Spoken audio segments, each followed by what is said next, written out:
Thanks. So quite simply, Jack Lee is one of the greatest bagpipers who's ever lived. And he's a terrific guy. And so we're just so grateful, Jack, that you're here joining us this evening. And again, as Aaron mentioned, it's kind of a departure. We've been marching through grade 4 recommended PBROC, but we're so grateful that you're with us.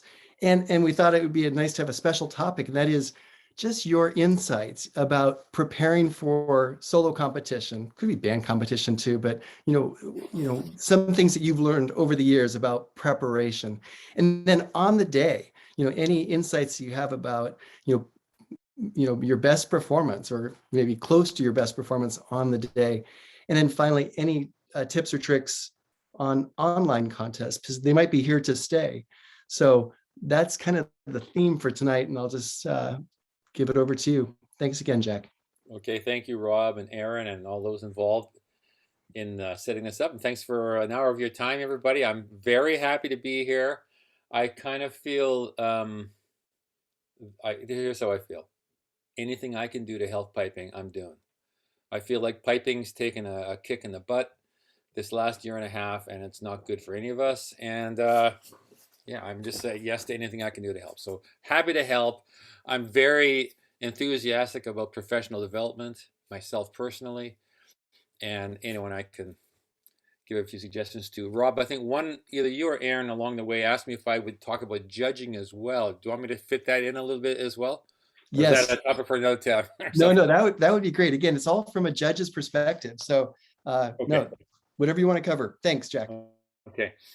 Well, preparing for competition, this is the absolute best time of the year for me to talk about this because I feel like that's all I've been doing for the last month. And the reason I've been doing nothing but preparing is because I'm going to the Glenfiddich Piping Championships on October 30th. So, for those of you who compete, your competitions are to you just like the Glenfiddich is to me. If you're a competitive piper, you know that a certain amount of preparation is required, desired, hoped for. You know that a lot of things can go wrong, and a number will go wrong. And you have learned already that it has to be water off a duck's back or you're finished, essentially. You will screw up just as much as I do, and you will have many, many down moments, as I have had a lot of down moments. But I've one little skill I have developed over the years is the water off a duck's back. I remember one time at the Glenfiddich. For those of you who aren't familiar, it's the top competition in the world. It's a very hard contest to get into. You have to win your way in and all that. So anyway, I remember one time I was in the March of Spain reel at the Glenfiddich. It's a very tough contest, top 10 in the world and all that. And in that particular contest, you play the march twice over, Strathspey twice over, reel twice over. And would you believe the first time over that march, I finished the third part of Leaving Glen Urquhart, and I just could not remember how the fourth part started. So it was a big breakdown right there on the big stage, live on BBC. And my favorite recollection of that was the distance between the stage and the door is 20 feet. Before I got to that door, I was already planning on next year. I laughed up at that all year. Why was I doing that? I'm already thinking about next year's tune. I have to work on that Leaving Glen Urquhart. Like it was so water off a duck's back on steroids or something. So I'm going to tell you some of the things that I do to prepare for competitions, and hopefully you'll get a few nuggets out of this. The first thing is start early. Second thing is be thorough. The third thing is anticipate all those things that might go wrong. So let me tell you about the start early. Here's how not to start early. Throwing in a new reed on the day of a contest. That is the opposite of starting early, and every one of us has done that. I hate it when I have weird stuff like that. So you blow up your pipes and something will go haywire, and oh man, now I'm scrambling around for a new reed. So you start early with that. So on the preparation of the bagpipe thing, I mean, I could talk for hours about the things that could go wrong and the things you want to do. But essentially, if I have a target out there of a contest on a certain date, I'm test driving reeds way before then. Way before then, I'm test driving reeds. And for me, test driving reeds is I'm selecting some reeds from the store or whatever I'm getting them. We make reeds, different places you can get reeds, and trying them. I'm blowing them and testing them and all that jazz. And what I find is that I can't really assess the reed until I've played it. So you can screen a lot of reeds through blowing in your mouth, blowing in the chanter, find a nice reed that you suit, and then you have to play it for a little bit. For me, that's 2 or 3 days. And so I'm going through all these crazy reeds and trying to find something that will suit me. One year I got to the Glenfiddich, and the back tuning rooms are dimly lit. So I'm giving you my excuses here because before the contest starts, the photographer has a thing. We all get together, picture. So it's sometimes you take your pipes out and sometimes you don't. And that particular day, it's get your pipes out. So it was dimly lit. I'm in a rush. I'm one of the last guys there, and I got to hurry up. And I chipped my reed right there, and I thought, man, what a dweeb. I'm supposed to be competing in less than an hour here, and I just chipped my reed because I was in a rush. So that was the last, and the reed was okay. It wasn't a significant chip, but I was so mad at myself for doing that. That's the last time I've gone to the Glenfiddich with one reed. So on the start early be thorough thing, I recommend to you that you have 3 chanter reeds going. 3. Personally, I have 4 chanters, and I have a lot of reeds. But when I find that when I'm trying reeds, when you lay them on a desk, they all look the same. Like they all actually look the same. So I number them, 1, 2, 3, 4, 5. So at the moment, I'm playing number 1, number 12, and number 9. Those just happen to be the 3 that I have on the go. I've rejected 2, 3, 4, 7, whatever. For whatever reason, they were okay. But I'm just saying to you, on the chanter reed thing, try to have 3 reeds that you could count on. And that means that you've actually played them. If reed number 1 goes crazy for some reason, we're okay. We have 2 other good reeds going on. If anyone would like to ask any questions along the way, I don't want to presume anything, gloss over anything. I'm just giving you my opinions and some of my experiences. So feel free to can you please explain or whatever. We good so far? Can I keep moving? Yep, sounds good. Okay. That is strictly chanter reeds. Now, to make the chanter reed last, it's very important to not poop it out, not overplay. And this is another reason why I have 4 chanters. I can just alternate them and each get a little bit of a play, once or twice a week or something. So I'm doing a thing for this year that I've never actually done before, ever in my career. I should have done this many times because sometimes you go to these competitions and you have what you think is a great reed. And then in my case, many times I've made the mistake of coming home, I love that reed so much, let me just play that reed. And that was a bad decision because 2 months later, it's no longer a great reed. It's just kind of a so-so reed. Anyway, at the Glenfiddich last year, I was super happy with the way my pipes had gone. I really liked the reeds. So when I got home, I took all the reeds out and I put them in a little bottle. And they've been sitting on my desk for 11 months. I've been looking at them.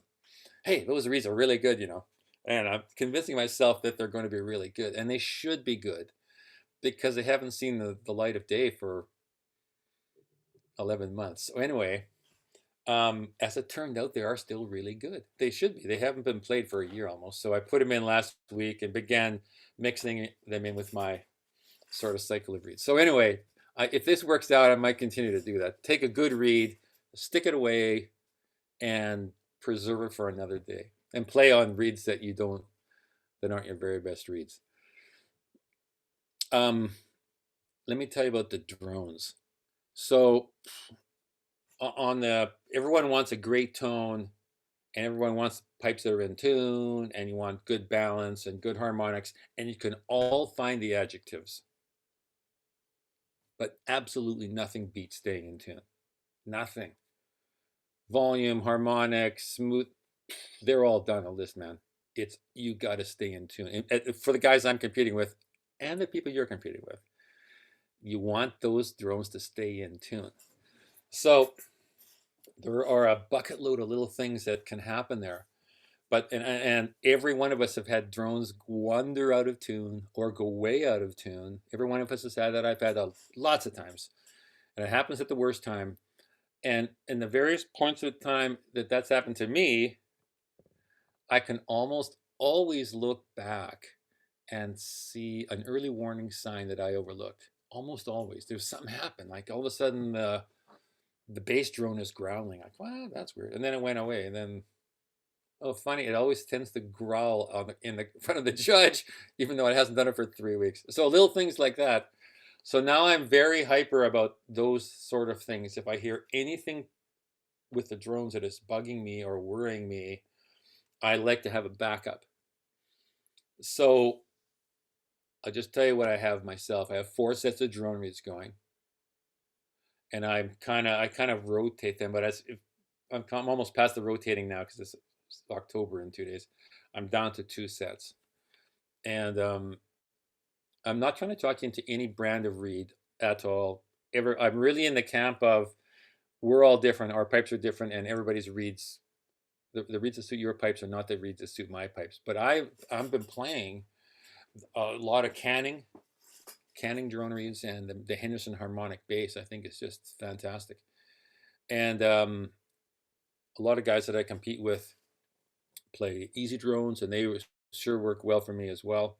Like the easy drone. I really like the Kinnaird, which is from Saskatchewan, and there are probably a bunch of other brands out there. I used to play, like a lot of you, my fellow old timers. We used to play cane reeds. Oh, weren't they fun? And when the cane reed was going well, man, oh man, were they good.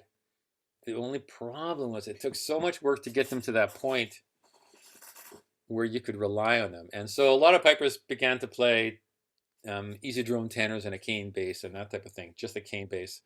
And you still see a few cane basses out there. The advantage of the cane bass, I think, is smoothness. It's just so darn smooth and fun to play. So I don't know if I probably glossed over this topic because I've just described my last month, essentially, trying test driving all these reeds and to come up with some stuff that I'm going to like to play and some backups. So I'm just encouraging you guys, if you're competing, to do whatever you need to do to have a good set of reeds and a backup set. Alrighty. Any questions along those sort of lines, anybody? I have a quick question about preparation for solos, and that is, how do you, what do you recommend for picking solo tunes? Okay. The tunes that I compete with are not always the tunes that I play regularly. I use the expression compete smart. And I think as a competitor, you do need to compete smart if you're competing. So, for example, sometimes if I'm in my basement, I'll just be horsing around with some really hard stuff. Cameronian Rant and John Morrison of Assenhouse and all these crazy tunes, which are just phenomenal.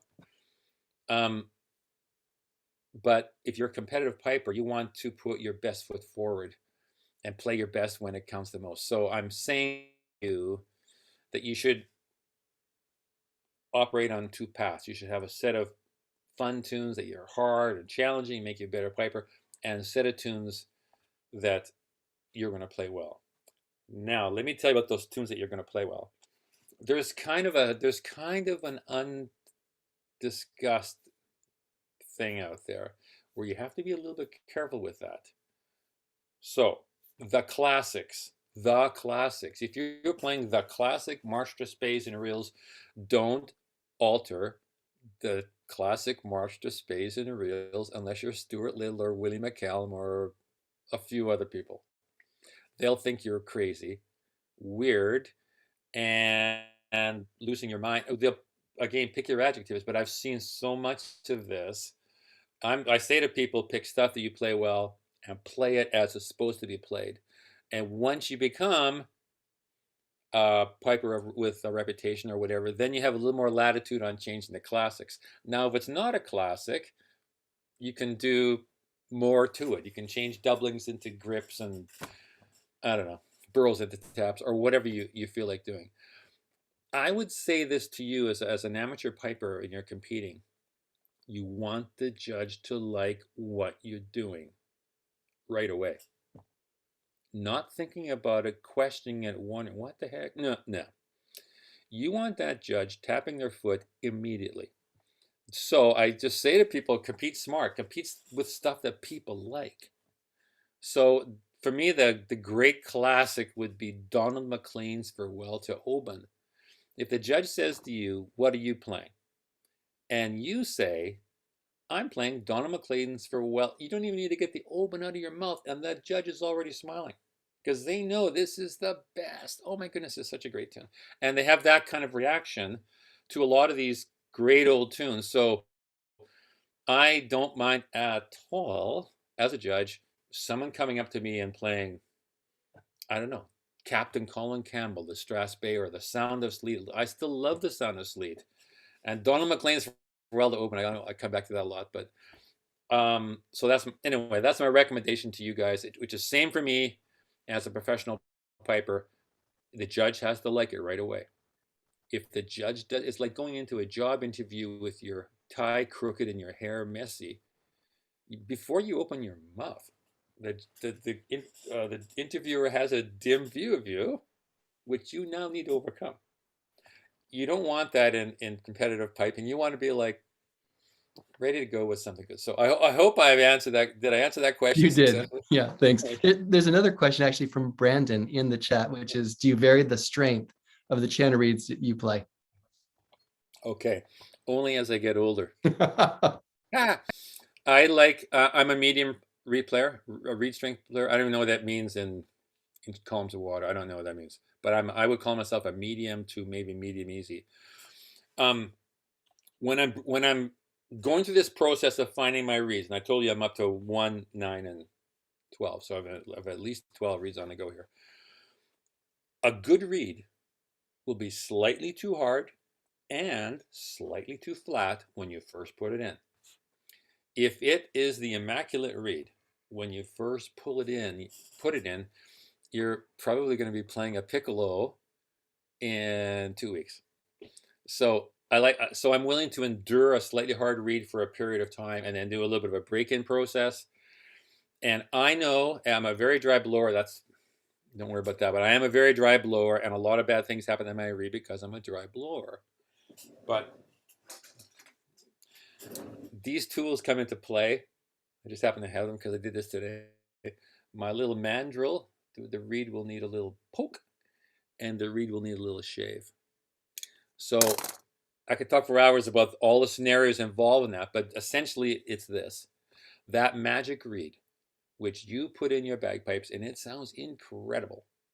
Every note is in tune, just the right strength, and it will go like fantastic for a year and never let you. That reed has never been invented. God has not made that reed yet. It is going to be a work in progress. The reed will, as soon as moisture hits it, it will tighten up. It'll get weird. It'll be hard to blow. You'll pinch it. You'll have to shave it to free up the cane. At some point, it'll constrict. You need to poke it with your little mandrel. So there's a lot of this ongoing. I call it reed development. So those are. I'm glossing over this, I know, but I do a lot of reed development, and with SFU and I should tell you folks that the principles for producing a sound in grade 1 bands or professional solo piping, the principles are exactly the same. We put in SFU, we put in a slightly too hard a reed, a little bit flat, but very vibrant, and we'll go through this reed manipulation development thing. Really the only difference in solo tone and kind of band SFU tone is volume. In a pipe band situation, volume is your friend. You want volume. You want it to be right out there when the band strikes up. It's a very impressive sound when the band has a nice big sound, you know. But in solos, volume is not your friend. The listener and the judge and you're looking for different things. You're looking for warmth, smoothness, no rough edges, in tune and harmonic as heck. all that kind of stuff. And those things are just a little bit less in band because you want the big sound. So anyway, I learned a lot of my reed manipulation techniques through all the years of working with the SFU band and developing the sound and getting a grade 1 sound. And at the same time, I was, doing a lot of teaching. So you end up having to do this as a dry blower. Those skills are very important. Some people have what I call the magic juice. There's a couple of guys in the Glenfiddich for sure like that. Essentially, every reed just works great for them. So they don't have to do all this crazy stuff. So I won't tell you their names, but I admire them, and I've told them both privately. Wow, you could just get a great sound out of a clothes peg type of thing, Okay, so let me go down this path a little bit. We're heading towards a competition, and I've talked about sound. Let me put sound off to the side just for a minute and talk about your playing, your technique. So, the word that comes to mind for me, and the word that I'm striving for, is thorough. That's the word. I'm trying to be as thorough as I can, and which means I'm trying to eliminate all the bad stuff that's going to go wrong. So everyone has a different way of doing that. You guys do the same thing. You're getting ready for your competitions. You're trying to be thorough. You're trying to go through your tunes. Many of you will have a teacher, and I'm very pro having a teacher. I've been a teacher most of my life. Your teacher will help you with this, help you to identify what's, maybe a weak bit or a strong bit, and come up with some strategies, solutions to, address the weaknesses. That's great. And for much of my life, I had a teacher, a fabulous teacher in Vancouver named Jimmy McMillan, who is gone now, but he was an awesome teacher for me. For the last 30 years or so, I have not had a teacher, really. You kind of sometimes you get to a point where it's not that people can't help me, because a lot of people can help me, but it has to fit into the geography and your time, and they have to be at the same place you're at. So as a professional piper, I wouldn't let too many people mess with my pibrochs, essentially. And all the Glenfiddich guys are exactly the same. You don't mess with somebody's pibrochs, okay? So anyway, the tape recorder is like your best friend, pretty much. And so what I like to do is I'm an active recorder. I record quite often. Not every day, but heading towards every day. I like to record it. Then I like to have a cup of coffee or get away from it for a bit, and I like to play it back. And so when I'm playing it back, one thing that I've tried to do for the last 30 years or so is to take notes. So it's easy to be, I don't know, sitting in the chair, having a cup of tea and playing it back and saying, oh, that sounds good. Oh, that doesn't sound good, or whatever. And the next day I have no recollection of what sounded good and what didn't. So anyway, I do take notes, and I do read those notes. And my notes would be, second part, you got to hold the C more, or third part, couldn't hear the first low of the burl, or whatever, just random little technical things, or overall tempo too slow, or anything like that. And then what I personally do is I print those notes off, and they're here on my music stand. And I look at those the next day, and I'm playing away, and I come to that second part, and I'm trying to, fix this and fix my burl and pick up the tempo or whatever. So that's a loop that I think a lot of people forget to do. Your teacher will say, hey, Buster, you're too slow, or you should, point the third part more. And we all nod with that, but did we actually implement a change the next time we did it? And in fact, we don't. Usually we just sort of forget or whatever. I know that feeling. But anyway, this is how I try to not forget. As a person who is kind of their own coach now, and has been for so long, there is a very important part of the game. So did I cover that area enough? Yes. And Katie has a question in chat. Do you have any tips on training your ear to hear things in your recordings? Okay, I do. So I am old fashioned, as would my wife, children, and probably daughter-in-laws would tell you. And so I'm the type of person, I have never had a drone tuner. I've never owned one, and I've never owned a metronome.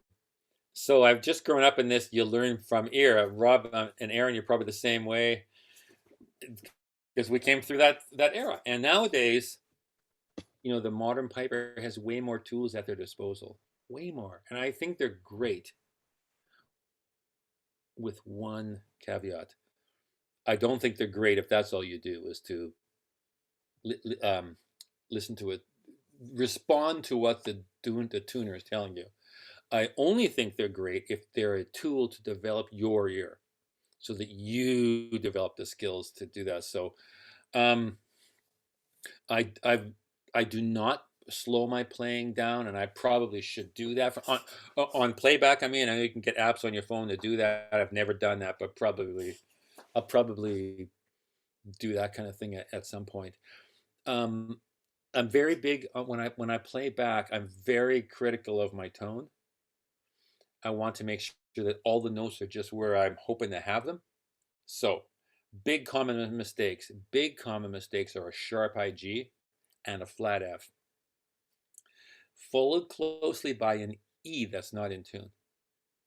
So, myself, I'm aware that those are big things. Those are important things, and I don't want to get caught napping on those things. So when I play back, I'm listening for the tone of the F. Does it sound right? Is it in tune? Is it too flat?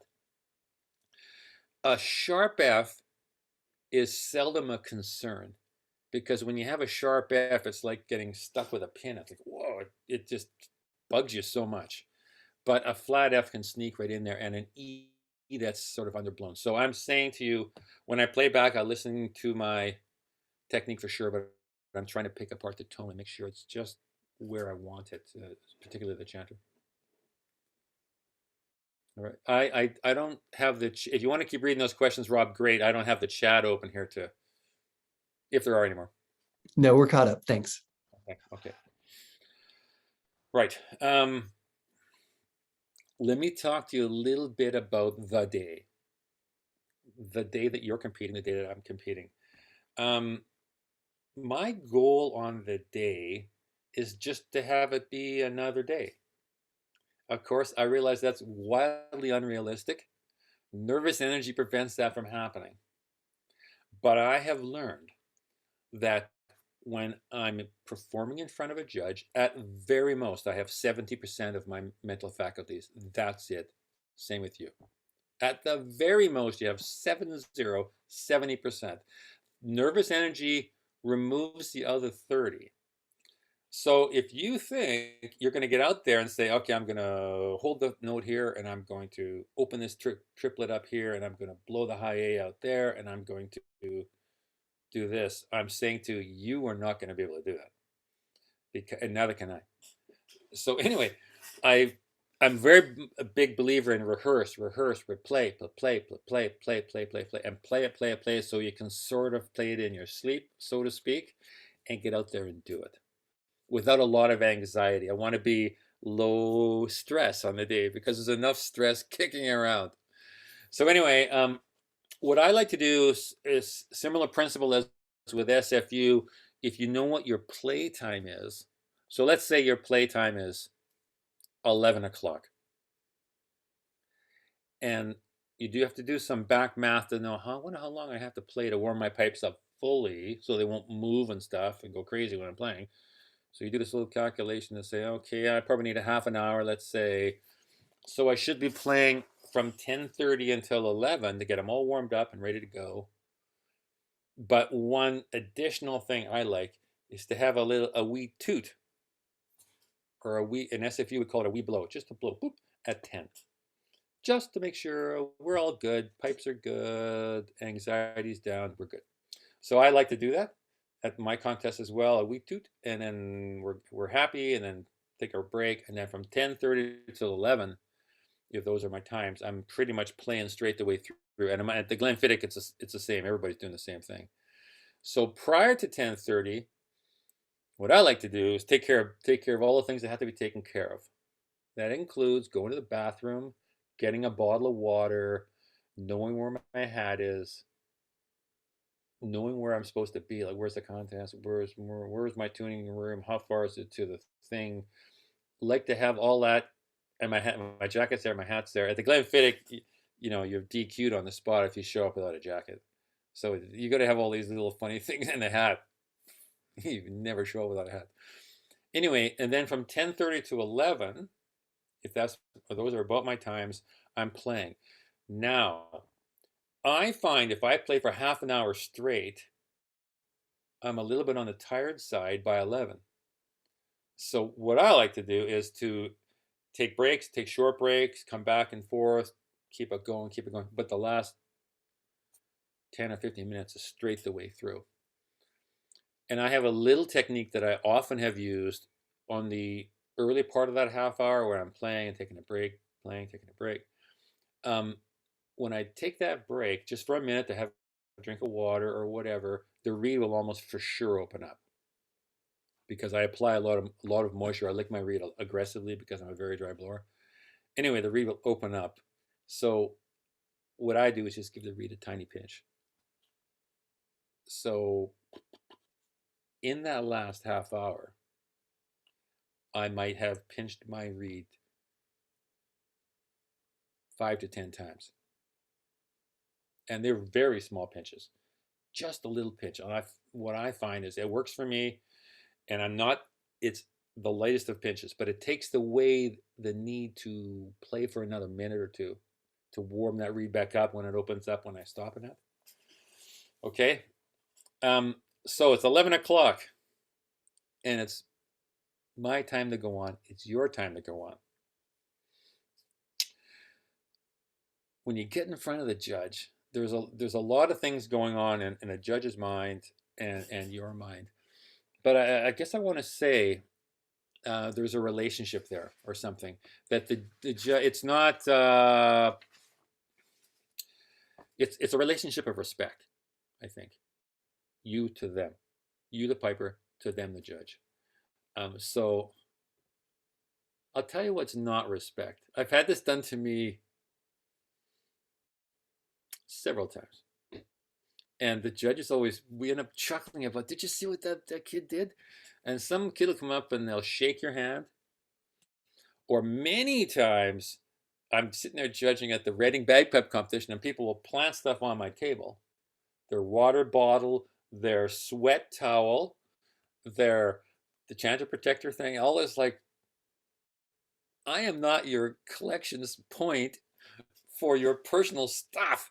I am the judge of your performance for the next 2 minutes. So anyway, what I tell my students is just a sign of respect. You nod at the judge. It's all you have to do. You don't have to break into conversations with the judge. You should not break into conversations with the judge. If there are conversations to have to occur, the judge will initiate. It's not your job. And it's sort of inappropriate for you to break into conversations with the judge. There's that thing of respect, okay? Now, as a judge, that all happens. One of the challenging things, and it's super important, and we all have to do it as a judge, is to put any of these biases aside. Anything, if the person is improperly dressed or plays, I don't know. I pick your thing. It's something that might just annoy. You have to put it aside and just evaluate the performance. So I think that's very important. Everyone in life is sort of pulling for the underdog.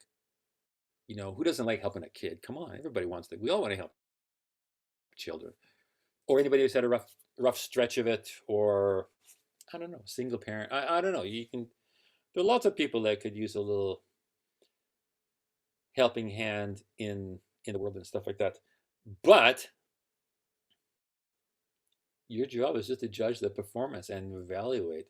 And it's very unfair to the other competitors. It was completely unfair if you were to give somebody a little bit of a boost because of any of this personal stuff. Okay. So I'm throwing it out there. I try to do that. We're all human beings, and it's hard to not pull for the underdog, but you have to not pull for the underdog. Hey, Jack, Um, just a couple of questions just popped in. Do you mind if I interrupt you for a all good. second? Yeah, thanks. Is it disrespectful to ask a judge's permission to set a recorder on their table? In my Most have opinion, said okay. One emphatically said no. okay, in my opinion, you shouldn't ask the judge to do that. That's just my opinion. I've been asked that maybe 20 times, and every time I've said sure, because I'm a sure person. Like it's okay. Yeah. You shouldn't have asked. You should not go to the. You should not put stuff on the judge's table. That's my opinion. Okay. Might be wrong, but yeah, you How put that about recorder on the first, on the grass beside your thing, or beside your board, or on the chair outside the, but not on. Is my opinion, not on the judge's table. sure? Any thoughts on printing the names of your tunes on a card and handing the card to the judge? Okay, I think that's helpful. So I think every one of us has forgotten the name of a tune. We all do that. It's so maddening. And then you get up 10 minutes later. Oh, I couldn't remember the name. And now it comes back to you. So there's nothing wrong with that. I think sometimes when you go up to the judge, you're nervous. You might have dry mouth or your memory's skipping. It's no problem with that. Great. I should have had those notes in my pocket a few times over the years. One more from Gary. Can you tell us a bit more about your practice regimen when preparing for a competition? So how many days a week do you practice? How many hours per day? Do you take days off after so many days of practicing? Oh my goodness. Um, you know when somebody says, "Do what I say, not what I do." This is when this applies. None of you guys want to do what I do, but I don't mind telling what I do. Firstly, one principle at play is I'm in my 60s. I'm solidly in my 60s, and I've been told many times I'm the oldest person to ever compete at the Glenfiddich. And I know now that if I practiced like a 30-year-old, I wouldn't be on that stage. It wouldn't be a good enough quality. So you have to. So I find myself I've got to be way more organized and more strategic and stuff like that. And physical stamina is an issue now. So it has to be a pretty good length of time. So when I was in my 20s, stamina was not a problem. You just play and whatever, you don't think about it. So for the Glenfiddich, I require 6 Marshtra Spades and reels and 6 Pibrochs. So if I was to blow up my pipes and play the 6 Marshtra Spades and 6 Pibrochs, you're getting close to 2 hours there. So you can't do it. It's too much. I have done it lots of times, but I don't like doing that. You're kind of wiped out or whatever. So what I try to do, and I say this to all my grade 2 and pipers and students and stuff, you got to play your march space. You got to play your light music and half the pibrochs. So in grade 2, it's usually 2 pibrochs. So you play 1 today. Tomorrow, do your light music and the other pibroch. Next day, whatever. So I'm saying to you, that's what I do. I do my 6 MSRs and 3 pibrochs. Pardon me, much of the time, and I don't do that every day in a row. I can't do it. I'm busy, and I want to spend time with my family and different things like that. And plus, I need a rest. So that's on the playing on the bagpipes. But there are other parts to practicing which are just super important. And the part that I like to do in competition mode is to go through those MSRs on the practice chanter and try to work on stuff on my list. Try to actually improve it, because when I'm on the pipes, it's a little more difficult to do that. So I do a lot of that, and then I like to study my pibrochs. Good pibroch playing is kind of a lifetime of a study, which you all and I'd like to hear other people playing those tunes. What are they doing with certain little spots in the tune? So I like a big part of practicing is to study as well. So at this point, I'm in my last month before a contest. The study is over. I've been there, done that sort of thing, and now I'm trying to do my play.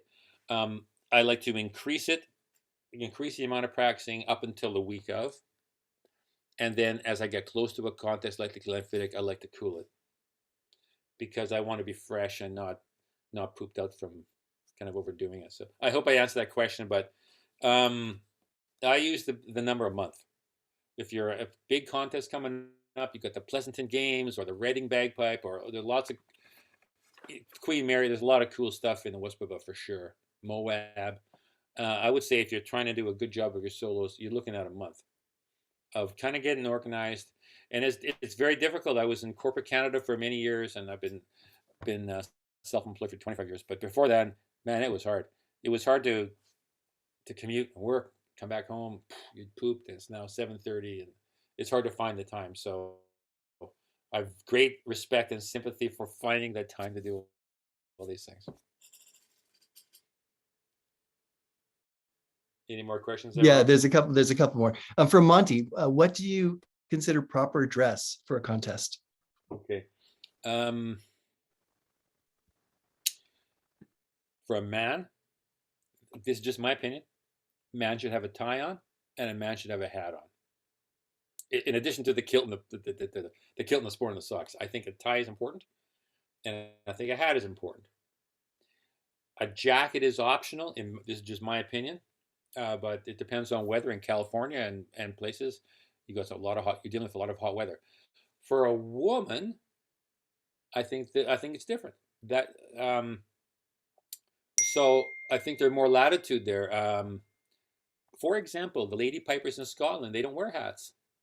They don't wear jackets. The ladies, the female solo pipers wear kind of a blouse and often not even a kilt. It's sort of a tartan skirt.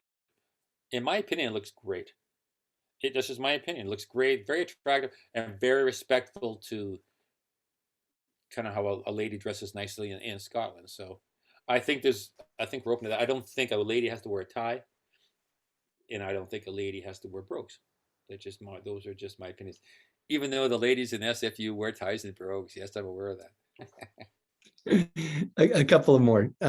From Kurt, what are your thoughts on handing the judge the sheet music of the pibroch you're playing? Okay, that's a tough one because you should only hand it. In my opinion, you only hand the judge the sheet music if it's an unusual tune.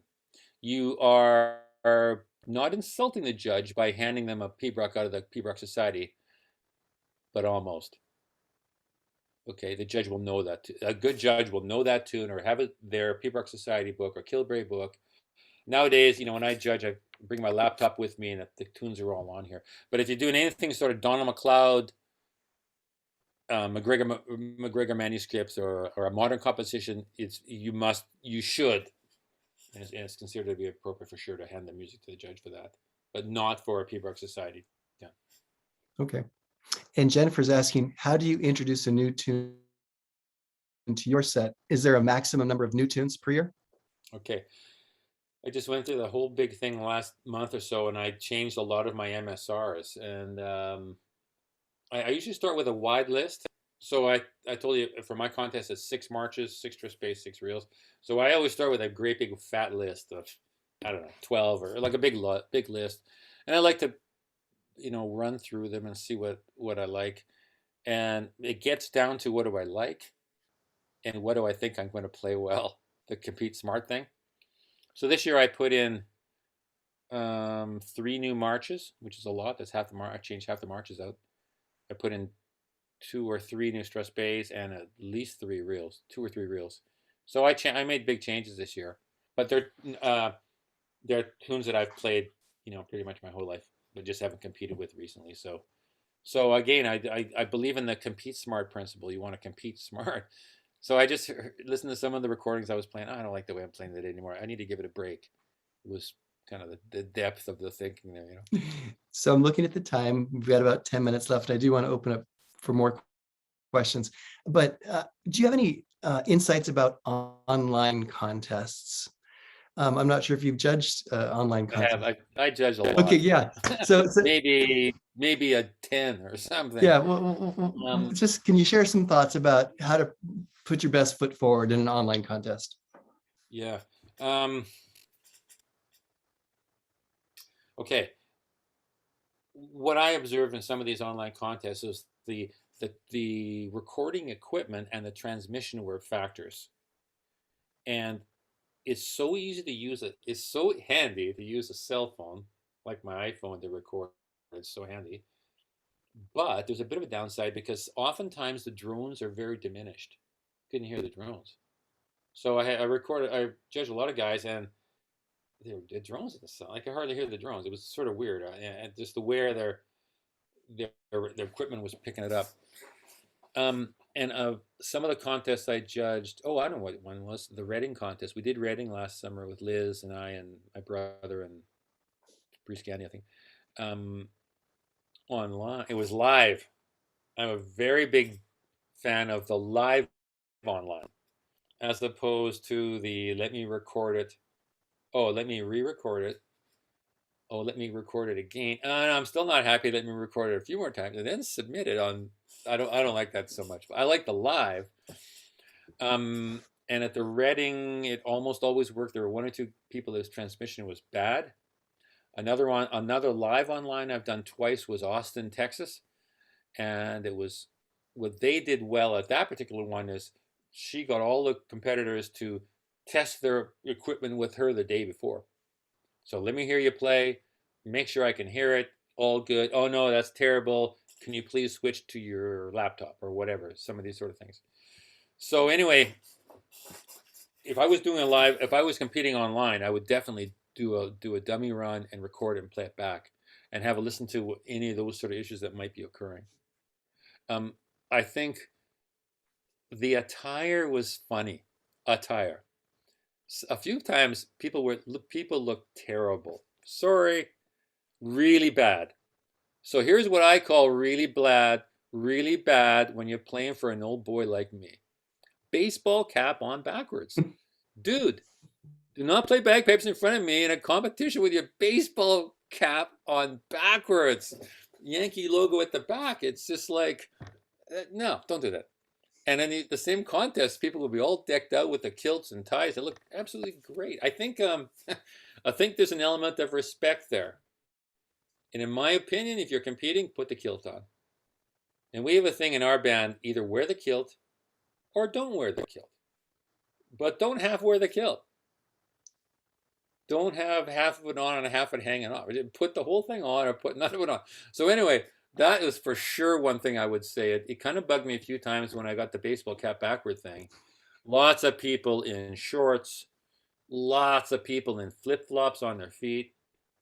It's so casual. I'm glad to see you playing, my friend, but come on. You could have put your kilt on for this event. That's just my opinion. Thanks, Jack. A couple more. So Charlie Martin's asking, what are your thoughts on submitting tunes that aren't well known or newish tunes? Okay. I like that. As a judge, I really like to hear those, to be honest with you. But you should know, as a submitter of new tunes, that there's just a moment where the judge is questioning what you're doing, which you now have to overcome. That's the same with anything on the radio. Any song on the radio that you've never heard before, there's just a moment. Oh, I like that, or I don't like that. Let me turn the channel, or whatever. Every one of us has that with every piece of music. So you just need to know that you've got to play it well, maybe a little extra well, and it's got to become good soon, because there's that moment where the judge won't recognize it. So an experienced judge should know this. I know this, and I like to just take it easy. Let me hear the first couple of parts before I make any kind of assessment. As a judge, your job is to judge the quality of the performance, not the quality of the composer's skill. But it's difficult to get away from that sometimes. Sometimes it'll just be someone comes up with playing Susan MacLeod, which is such a phenomenal tune, or Donald McLean's Farewell to Oban, and you'll come up with something that's not of the same quality. It's kind of cool, it's kind of new, but it's unfair to Donald McLean's Farewell to Oban type tunes, which to diminish them because you're trying to be extra good to your new tune or something. My point, I guess, is be cautious about that. Be willing to do that, and sometimes compete smart should override. That's good. So Jack, maybe another question or two, and then we'll wrap up because we're almost out of time. Alexander's asking, going off the Glenfiddich and also being thorough, how would you advise a beginner to get more out of their practice? So when we talk pros versus amateurs, the pros are getting more out of their practice versus the amateurs. Is it a matter of trusting your process and recording often?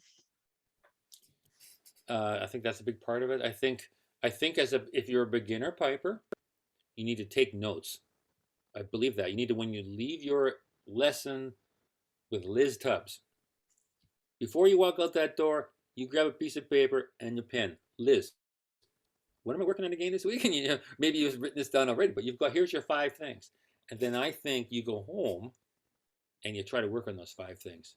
And the way to work on them, you play them on the practice chant, you get them on the pipes, you get the tape recorder going, and you take a moment to play those back. And how did I do? And make little notes, and then compare to your 5 points or something, so that when you go back to your lesson, you've actually addressed those points. That's exactly what the professional piper is doing in maybe a different way of going about it, but it's the same thing. Trying to address the weak spots. And I find unless you write them down, the week becomes chaos and you're just forgetting what you were supposed to do. So that would be my recommendation there. Steve Harrington's asking, I watched you at Balmoral School at Sonoma State University stretch your fingers. Do you still stretch your fingers? I do. So who was I telling this to recently? I would never put my hand on a Bible and lie. But if you could picture this calculator was actually a Bible, just imagine that. I would put my hand on this thing and say this to you. I've stretched these fingers every day, all day long. Never once have I missed a day in at least 40 years. Not once. I'm a fanatic. I stretch those fingers more often than I brush my teeth. Because I've had a few little issues over the years of cramping. Same with many of you. And I think a hard piping puts pressure on fingers and stuff that's probably not natural. So you need to take care of what your assets are there. So I do a lot of stretching. My main workouts are stretching and hand grips. I do a lot of hand grips to make my fingers strong, and I think my fingers would not be strong if I didn't do hand grips. I feel like hand grips makes them strong. Stretching, which I do all day long, makes them loose. And I feel like when I'm playing, because of those things, I don't have to death grip the chanter. If any of you are having trouble with death grip, every one of us at some point or other have had that problem. The solution is stretching. Absolutely. You stretch, you do, and a little bit of strengthening. And that will help a lot with the death gripping. So yes, to answer your question, Steve, I still do that a lot. Okay, we are at time, but this has been just fantastic, Jack. I can't thank you enough. Just all these pearls of wisdom. Yes, thank you, Jack. It's been fabulous. Thanks for coming, everybody. Good to see you. Good. Hope our paths cross somewhere in 22.